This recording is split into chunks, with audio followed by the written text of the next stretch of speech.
네, 시작하겠습니다. 20페이지 3절 관리 이론입니다. 자, 관리 이론은 먼저 분류가 중요하죠. 그래서 자, 특히 시대적인 구분에서 카츠는 별로 중요하진 않고요. 그다음에 왈도라는 학자도 별로 중요하진 않아, 여러분. 그냥 왈도가 시험 문제 나오진 않고요. 왈도라는 학자는 아예 문제에 들어갈 거예요. 그래서 왈도라는 학자가 시대적인 구분으로 그냥 나눠놨습니다. 그래서 그게 가장 핵심이에요. 그래서 고전적이라고 이야기하죠. 그럼 고전적은 그게 뭐가 있어요? 과학적 방법론, 그 다음에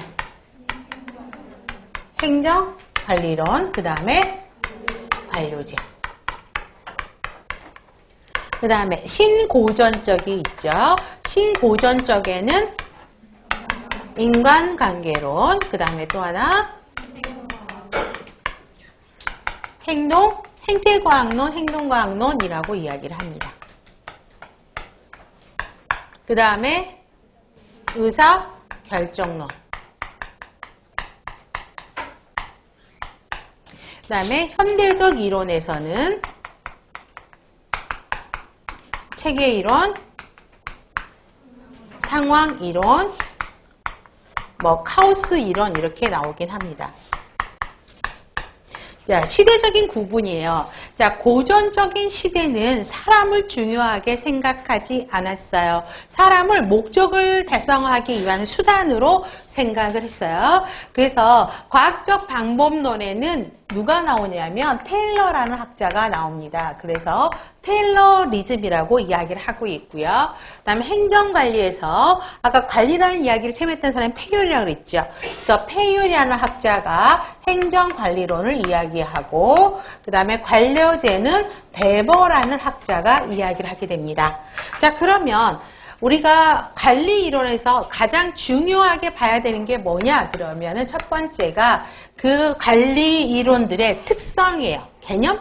특성이 중요합니다. 그래서 이론들의 특성을 먼저 정리를 하셔야 되겠고요. 이런 관리 이론들이 관리에 미친 영향이요.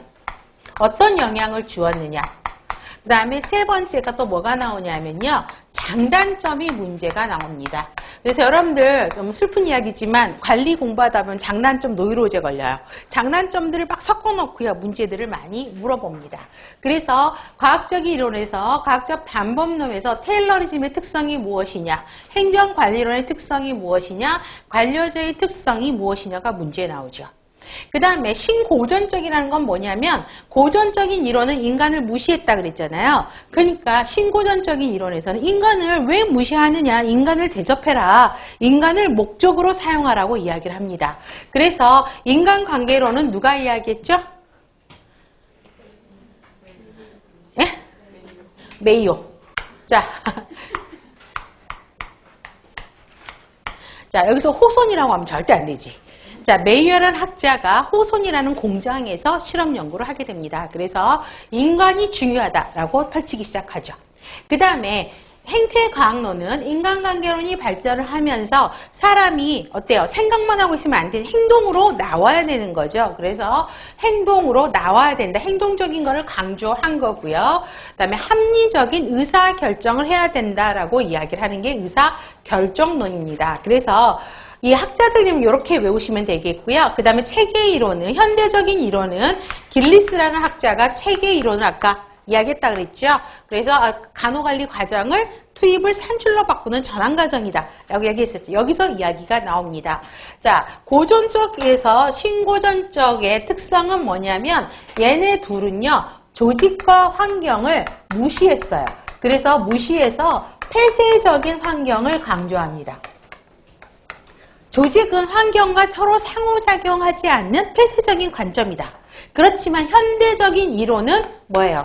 조직은 서로 환경과 상호작용하는 개방적인 시스템이다라고 강조를 하고 있죠. 그래서 얘네하고 신고전적하고 고전적하고 현대적인 차이는 조직을 개방 시스템으로 보느냐, 폐쇄 시스템으로 보느냐.